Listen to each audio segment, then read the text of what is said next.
Hi, I'm Brian Goulet of the Goulet Pen Company and Ink Nouveau, and today I'm going to introduce you to Apica paper that comes out of Japan. Apica really hasn't had a lot of representation here in the United States, and I've had a lot of my customers asking me to acquire it, and I recently did. So I'm going to be carrying it at gouletpens.com now, and I'm a retailer, so of course, take everything I say with a little bit of a grain of salt. But I thought I would at least introduce you to some of the dimensions, the sizes, the cover colors, and different options that you can have with the Apica notebooks. So here we go. Hello, Apica. This is Apica, the Japanese paper brand. It's not everything they carry, but it's everything that I have in my possession. So I'm not going to focus on all the other things that I don't have in front of me. I'm only going to talk about what I have here. But there's a lot of similar things going on throughout the whole brand that I can cover just to give you a basic overview of what to expect with Apica as a whole brand. The paper itself, I don't have an official paper weight that I've been given from Apica, but what I've seen advertised elsewhere and what I've estimated from my own handling of the paper is it's about an 80-gram paper. So similar to Rhodia, if you're familiar with Rhodia at all. It's got kind of a similar feel to Rhodia as well. Very smooth, a little bit of touch of feedback. It's kind of, around like the Rhodia Clairefontaine grade of smoothness. So if you like paper with a lot of texture, a lot of feedback, you probably will think that this is a little too smooth, but if you like really smooth paper, that's kind of right where Apica fits in as well. There's several different sizes. I'll get into all the different dimensions and stuff like that as I dive into each notebook. But there are different sizes. They're all a side stitched bound, at least that I'm carrying here. And there's a lot of different color options, as you can see in each notebook. And except for the little guys here, the rest of them are available by the individual color. So that's really kind of nice if you like or don't like any particular color, you can kind of mix and match and choose however you want. The paper itself is a white, but not super stark white. It's a little bit of an off-white, a little bit of a gray tinge to it, and it has gray lines on it. Everything is either 6 or 7 millimeter ruling, and I will get into which ones have which, but they're all ruled. I'll go ahead and dive into each notebook, explain the features that it has going on with it, and then you can determine for yourself which one you like best. Here I have the Apica CD5 and CD7. Now, the 5 and 7 really only distinguish which colors you're going to get. Everything else on the notebook is exactly the same. It's just the cover colors that are different. And the reason it's broken out into different categories is because the CD5 is one assortment of colors, the CD7 is another assortment of colors. All of the other Apica notebooks you can buy by individual cover color, but these little guys can only be sold in an assorted manner. So as a retailer, I personally like to have individual colors because if one outsells the other, I can restock just the higher selling color. But in an assorted pack like this, my hands are kind of tied. I have to sell them assorted. Otherwise, it's going to be a logistical nightmare. And whatever the popular color is always going to be sold out. So the situation is that you can order them by group of color, and then you just get a random assortment. At gouletpens.com, I try to accommodate individual requests when I can, but realize that when it's an assorted pack, sometimes I don't have that luxury of being able to do that. But in any case, the different color options are, for the CD5, you have sky blue, which is kind of like a periwinkle color, yellow, which is really kind of more of a tan. So it's called yellow, but it's really a tan color. White, which is like an off-white, kind of nice, and then light green, okay? And then in the CD7, there is navy, mustard yellow, which looks more like a conventional yellow, red, and black. And if you notice, the navy and the black have silver writing instead of black on the cover. So I actually kind of like that. I think it's kind of classy. And then my favorite part about the design on the cover is it says, notebook, most advanced quality, gives best writing features. I couldn't just not point that out. That's just, I just love that it says that. But anyway, so some of the details about this specific notebook. It is side stitched, and then it's kind of covered in this black binding here. It is just kind of a single fold of paper. It's You can see right in the middle here, if I can get to the middle, that you can see the stitching. There you go. The nice thing about these notebooks, because of the way that Apica does this stitching, is it's going to lay very, very flat on the table. You do have to kind of break in the binding just a little bit because it is reinforced binding, but it lays entirely flat on the table once you do that. There's no hump to have to write over, which is especially nice with these smaller notebooks, because usually the smaller the notebook you get and the thicker it is, the bigger the hump you're going to have in the middle, but you don't have to worry about that with these little guys. It is 36 pages, which is 36 sheets, which is 72 pages. The page count is always double the sheet count. And it's a 6mm ruling. Apica advertises that it's 13 lines per page, but if you actually count them up, it's 14. I don't think they count the top one because that's a margin line or something, so they only call it 13, but it's actually 14. Not sure if that matters to you or not, but you know, I thought I'd point it out. And then lastly, the price is $1.80. That's what I'm selling them at. That price could change. Again, this is a kind of a point-in-time video of March of 2013, so you may want to just be aware that prices are always subject to change. But as of right now, it's $1.80. So it's pretty affordable. It's a nice pocket notebook, something that you can easily just kind of keep in your pocket and carry around. And just to give you a size comparison with this notebook, here's a Lamy All-Star next to it to give you an idea of how big this thing is. This stack of notebooks I have in front of me is called the CD10. It's 105 by 148 millimeters, which is about 4 1/4 by 6 inches. These ones are a little bit thicker than the other side stitched ones. This actually has 52 sheets in it, and it's a double binding, if you will. I don't know the technical term for that actually, but basically it's two folded groups of paper here. So if you look, you can see the stitching in the middle of one here, and then it's got kind of another group, and then it's glued all together there.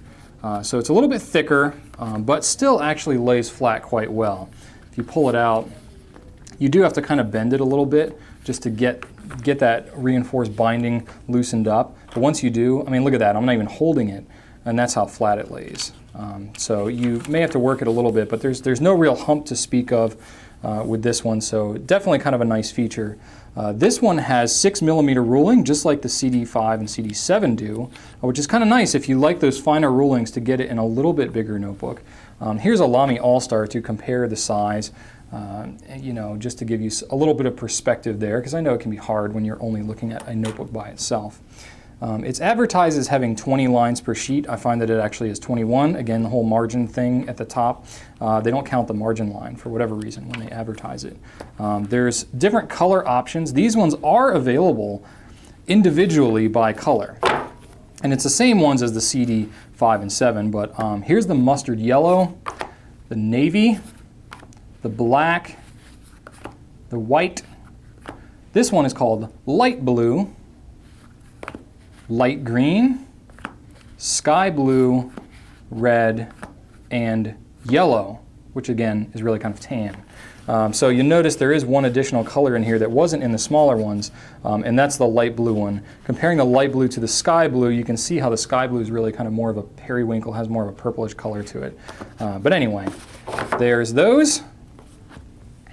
And these ones, again, price is always subject to change, but these are $2.80. Moving on up the ladder here, I've got the CD11. And when you get to the slightly bigger ones, they actually start to say what size they are on the binding, which is kind of cool, I guess. Doesn't particularly matter to you, I guess, once you have it, because you already know what you have once you bought it.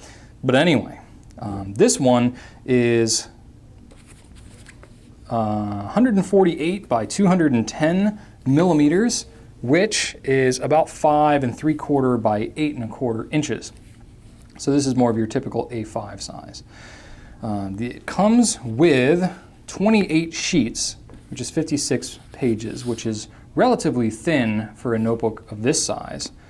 Not particularly good or bad, but I guess that's kind of the appeal, is how thin that these notebooks are. The ruling inside on these ones is a 7mm, so it's a little bit bigger than you've seen in the smaller ones. This is kind of typical of the type of ruling that I'm used to in this size notebook.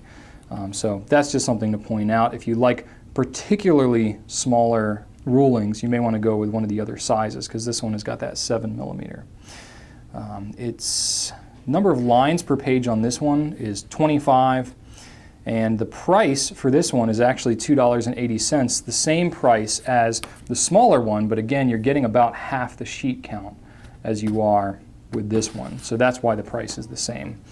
Your cover color options for this one are the same as the others: light blue, sky blue, yellow, black, mustard yellow, light green, navy, red, and white.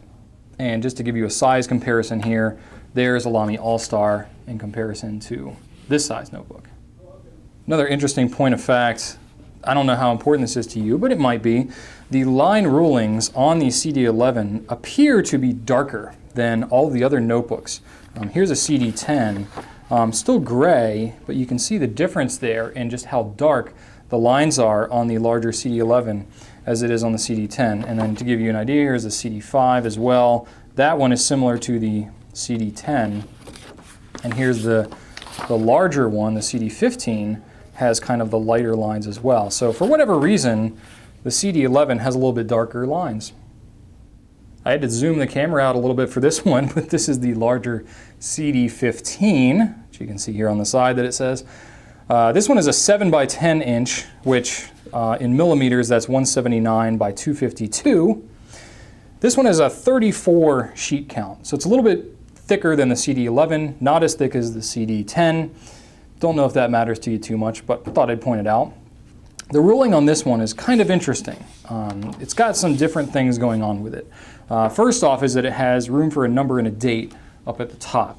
It has a double thick line here with a margin for writing a subject title or whatever you want there, and it's got a darker line on the bottom, and it's got these little hash marks in it for, I guess, kind of like they have the tab button on the computer. It kind of gives you at least a little bit of guidance if you want to kind of stagger and indent your writing. It's kind of neat. Then the other thing that it has is a dot every fifth line at the start and end of the fifth line. It's got this tiny little dot, which I guess I'll try to actually show you. But there you go, you can see that tiny little dot. And then you can see the hash marks for the indent and some detail up here. So kind of neat. Just that's a feature that's unique within this grouping here. It's unique to the CD15. Same paper color and everything like that. And the lines are a little bit lighter than the CD11, but that's just kind of neat. The price on this one is $3.80, so pretty reasonable, not too crazy for this kind of thing. And the cover colors are available the same this one as it is in all the others. I will spare you from naming them all yet another time. And the line count on this one, not counting the top margins and stuff like that, there's 32 lines total. And the lines on this one are just a little bit different. They are a 6.5mm ruling. So they're not quite as spaced out as the CD10 here. You can see how they just don't quite match up. And it's not quite the same as the CD5, which is a true 6mm, so it's right there in between the two. And I've got my Lamy All-Star here just to give you an idea of the size that you can expect, to give you a little bit of perspective here. Lamy All-Star is a pretty popular pen. I figured a lot of people would be able to reference it. These two notebooks are part of the basic notebook series, or the A series as they might be called online.